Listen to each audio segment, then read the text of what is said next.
Hi hello नमस्कार, मी विकास sir. आजच्या या व्हिडिओमध्ये आपण बघणार आहोत नवीन चॅप्टरचं नाव आहे प्रॉफिट अँड लॉस. जर तुम्ही आतापर्यंत यूट्यूब चॅनलला सबस्क्राईब केलं नसाल तर सर्वात आधी यूट्यूब चॅनलला सबस्क्राईब करून घ्या आणि लगेचच आपल्या मित्रमंडळीसुद्धा शेअर करा आणि व्हिडिओ आवडल्यास तुम्ही लाईक करायला विसरू नका. चला तर जास्त वेळ न घेता आपला chapter number 1 profit and loss याला आपण सुरुवात करणार आहोत. तर प्रॉफिट अँड लॉस म्हणजे नेमकं काय होतं? तर प्रॉफिट म्हणजे आपण ते बघितलं त्याला आपण म्हणतो नफा. त्याला म्हणतो आपण नफा. नफा म्हणजे काय होणार? आपला फायदा. नफा म्हणजे काय? आपला फायदा. पण लॉस म्हणजे काय होणार आहे? लॉस म्हणजे आपला होणार आहे तोटा आणि सोबतच त्याला आपण म्हणतो घाटा. तोटा किंवा घाटा. मग आपण या चॅप्टरमध्ये नेमकं काय करणार आहोत? नफा आणि तोटा हे जे शब्द आहेत किंवा टर्म्स आहेत त्याचं नेमकं आपल्याला म्हणजे मिनिंग काय समजते की आता प्रॉफिट म्हणजे नफा व्हायला पाहिजे किंवा फायदा व्हायला पाहिजे आणि लॉस म्हणजे तोटा म्हणजे घाटा व्हायला पाहिजे. जर मी उदाहरण घेतलं, जर दुकानदाराने 1 किलो साखर 20 रुपयाला घेतली असेल, दुकानदाराने 20 रुपयाला 1 किलो साखर घेतली असेल,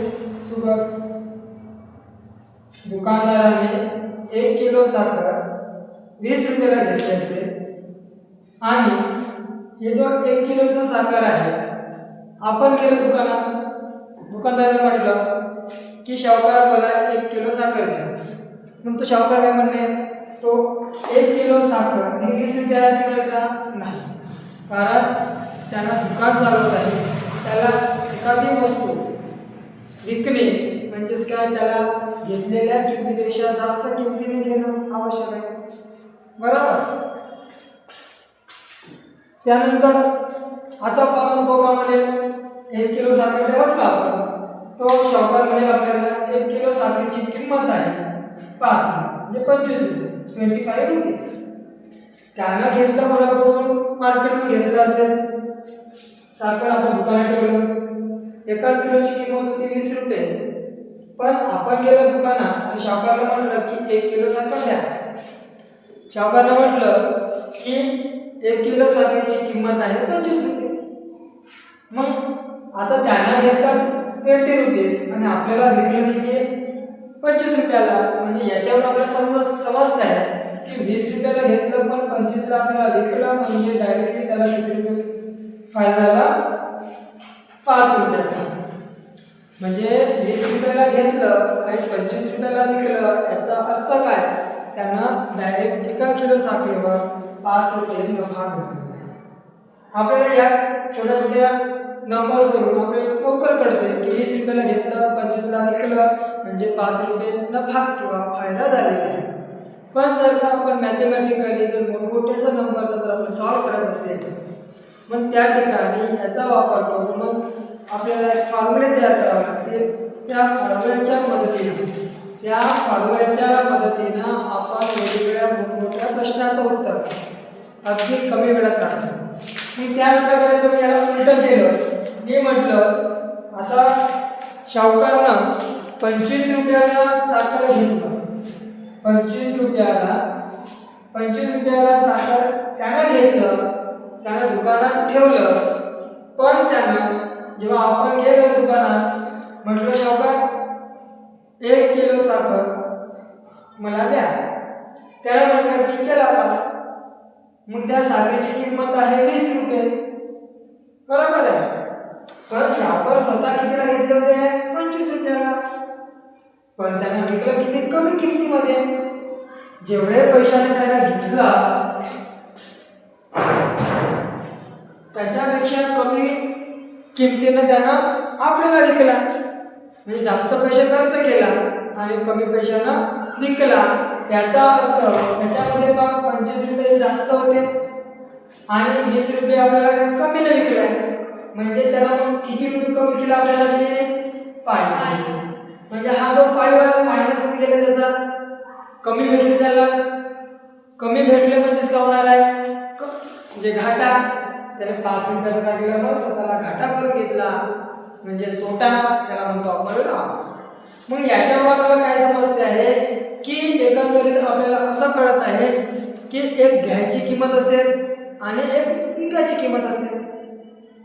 घ्यायची किंमत म्हणजे त्याला आपण म्हणतो खरेदी किंमत आणि विकायची किंमत म्हणजे काय त्याला आपण विक्री किंमत. जर आपण या गोष्टीला जर इंग्लिशमध्ये बघितलं तर काय होणार नेमकं, सेलिंग प्राइस म्हणजे विक्री किंमत आणि कॉस्ट प्राइस म्हणजे खरेदी किंमत. बस एवढं जरी समजलं मग आपल्याला मग फॉर्म्युले कसं असतात त्याचं सुद्धा आपल्याला इम्प्लिमेंटेशन, त्याचा वापर कसं करायचा हे सुद्धा आपल्याला अगदी सोप्या भाषेत समजणार. तर पहा, मी म्हटलं या ठिकाणी cost price, COSTPRIC, cost price म्हणजे याला म्हणतो आपण, जर याला शॉर्टकट लिहिलं याला मी C आणि याला P म्हणजे CP इज इक्वल टू काय म्हणतो याला, मग त्याला काय म्हणतो आपण खरेदी किंमत. म्हणजे ही आपली मूळ किंमत असते. खरेदी किंमत काय असते, मूळ किंमत. त्यानंतर मग काय म्हटलं सेलिंग प्राइस आपण शॉर्टकट लिहिलं त्याला म्हणतो आपण SP, काय म्हटलं त्याला SP, आणि याला मराठीत म्हणतो आपण विक्री किंमत. आता या दोन पैकी एखादी किंमत दिली आहे, जर कॉस्ट प्राइस दिली असेल तर आपल्याला सेलिंग प्राइस काढता येणार, म्हणजे सेलिंग आणि कॉस्ट दिलेली आहे तर आपल्याला प्रॉफिट अँड लॉस काढता येणार. काय म्हटलं मी, कॉस्ट प्राइस दिलेली आहे आणि सेलिंग प्राइस सुद्धा दिलेली आहे. म्हणजे आपल्याला प्रश्न असा विचारेल की ह्या किमतीने त्यांना खरेदी केलं आणि ह्या किमतीने त्यांना विकलं, मग सांगा त्याला नफा झाला की तोटा झाला. मग जे काही झालं असेल ते किती प्रमाणात झालेलं आहे एक्झॅक्टली ते आपल्याला क्वेश्चन मध्ये विचारणार. पण ते काढायचं कसं पहा या ठिकाणी समजून घ्या. आता मी या ठिकाणी कॉस्ट प्राइस 10 रुपीज घेतलं, म्हणजे या 10 रुपयाला घेतलं, 10 रुपयाला घेतलं, पण मी म्हटलं SP प्राइस हा काय घेतला 15 रुपीज. 10 रुपयाला त्याने स्वतः घेतला सामान आणि त्या सामानाला त्याला कितीने विकला, 15 रुपयाला. मग आता प्रश्न काय विचारते आपल्याला, प्रॉफिट झाला की लॉस झाला. मग सर्वात आधी आपण बघायचा या ठिकाणी मोठं कोण आहे, 15 रुपये मोठा आहे. 15 कोण, SP is greater than CP. जर SP मोठा असेल म्हणजे आपल्याला नेहमी काय भेटणार आहे, प्रॉफिट. का बरं, कारण असं त्याने 10 रुपयाला घेतलं आणि ते 10 रुपयाला घेतलं आणि 15 रुपयाला त्याला विकलं. याच्यावर मला डायरेक्ट समजत आहे की त्याला 5 रुपीज प्रॉफिट झालेलं आहे. पण हे काही छोटे छोटे नंबर आहे आपल्याला डायरेक्टली समजून येतात. पण आपल्याला या अशा प्रॉब्लेमला सॉल्व्ह करण्याकरिता काय पाहिजे, आपल्याकडे फॉर्म्युले पाहिजे. तर आपण फॉर्म्युले तयार करून घेऊया. SP is greater than CP, म्हणजे ग्रेटर दॅन काय, हा जसं पहिला लिहितो हा याच्यापेक्षा मोठा असतो. SP CP पेक्षा मोठा आहे. याचा अर्थ काय, मग जर CP मोठा असेल अशा कंडिशन मध्ये आपल्याला नेहमी काय होणार आहे, प्रॉफिट. मला प्रॉफिट झालं, मग तिथं काय येणार, काहीच नाही. आता प्रॉफिट म्हणजे SP काय मोठा आहे, मोठ्यामधून छोटा जर आपण मायनस केलं SP minus CP is equal to काय होईल आपल्याला, प्रॉफिट, किंवा profit is equal to SP minus CP. आता जर आपल्याला SP पण दिलेला आहे, CP पण दिलेला आहे, सिंपली त्याच्या व्हॅल्यू जर इथं पुट अप केल्या तर आपल्याला आन्सर भेटेल. मग प्रॉफिट इज इक्वल टू, मग SP किती आहे 15 आणि हा 10. 15 मधून 10 मायनस केलं आपल्याला आन्सर काय भेटणार आहे, 5 रुपीज.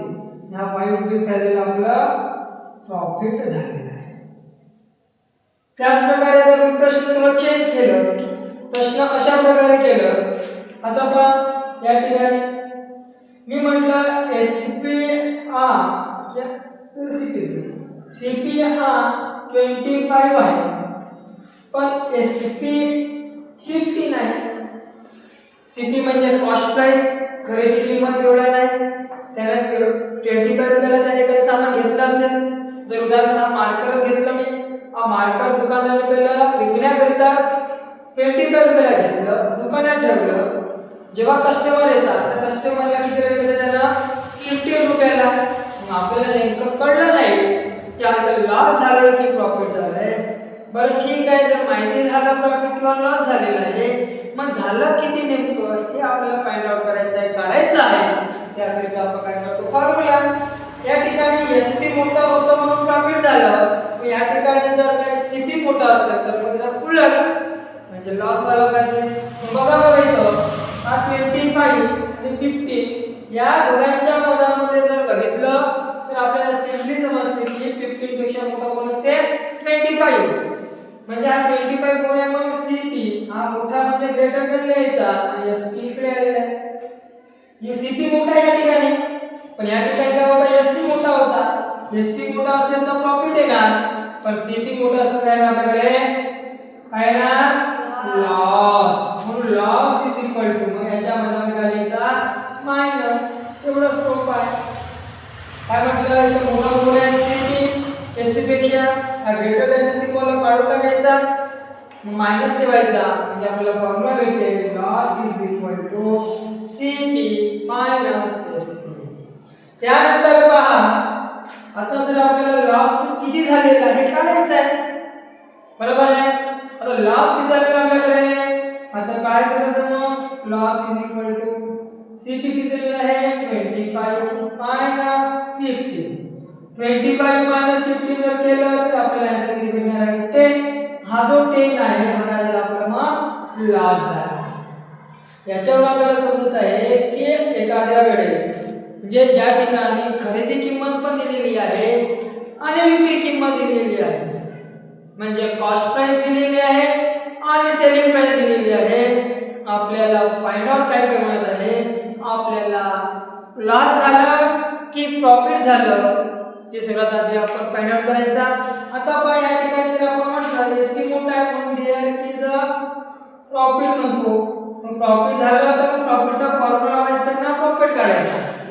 मग या ठिकाणी सीपी मोठा आहे म्हणून या ठिकाणी काय झालं, देअर इज अ लॉस. इथे लॉस झालेला आहे म्हणून लॉस किती झालेला आहे हे काढण्याकरिता मी loss is equal to CP minus SP घेतलेला आहे.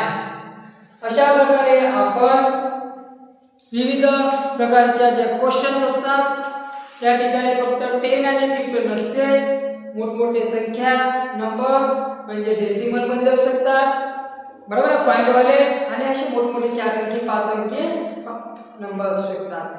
अशांचा आपल्याला काढण्याकरता आपल्याला सर्वात आधी एसपी आणि सीपी मोठा कोण आहे हे आपल्याला ओळखता आलं पाहिजे.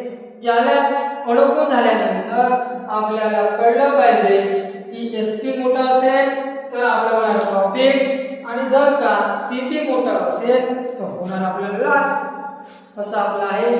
तर आपण या प्रॉफिट अँड लॉस या चॅप्टरचं जे काही पूर्वकल्पना आहे, जे महत्त्वाचे टॉपिक आहे या ठिकाणी आपण ऑलरेडी डिस्कस केलेलंच आहोत. जाता जाता मी एवढं सांगेन, तुम्ही अजूनपर्यंत जर व्हिडिओला लाईक शेअर आणि सबस्क्राईब केलेलं नसाल तर कृपया सर्वात आधी यूट्यूब चॅनलला सबस्क्राईब करून घ्या आणि बेल आयकॉनला ऑन करा, जेणेकरून आपले जेव्हा नवीन व्हिडिओ येत जातील किंवा आपण लाईव्ह व्हिडिओ देत असतो त्यामुळे आपण डायरेक्टली लाईव्ह लेक्चरला अटेंड व्हावं, त्याकरिता आपल्याला सबस्क्राईब करून बेल आयकॉनला ऑन करणं आवश्यक आहे.